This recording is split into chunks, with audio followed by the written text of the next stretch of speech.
Today we are going to do an experiment with evaporust to test out flowing the evaporust over a part. So here's our setup. We have a hose set up to flow down onto this part. It's pulling evaporust right from the tank below it. The part's not sitting in the evaporust, it's on a grid up above it. And we have a small pump that's going to recirculate the evaporust over the top. Okay, so here we are. We're using a little diaphragm pump, which is the beating you hear in the background. And it may not cover the entire part, which would probably be the case if you were doing a hood or something. You'd have to keep moving the position. But let's give it a go and see what happens. It has managed to wet down the whole top surface, so it probably is going to derust everything up top.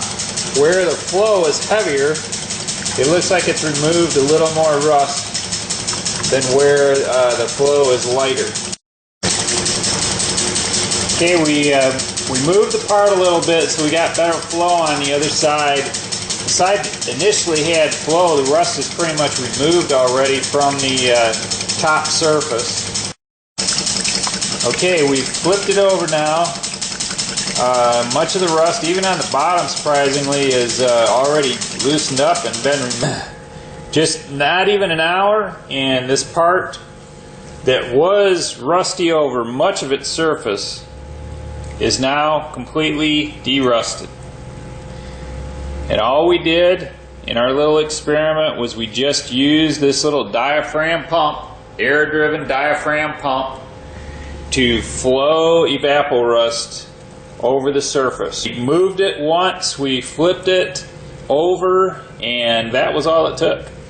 In cases where you cannot immerse the part, you could set it up with something to funnel back down into a basin you could pump from, and then you could just pump the evaporust, flood it over the surface like a waterfall. You do not want to put pressure on the nozzle. It's just something that flows, because evaporust is very foamy.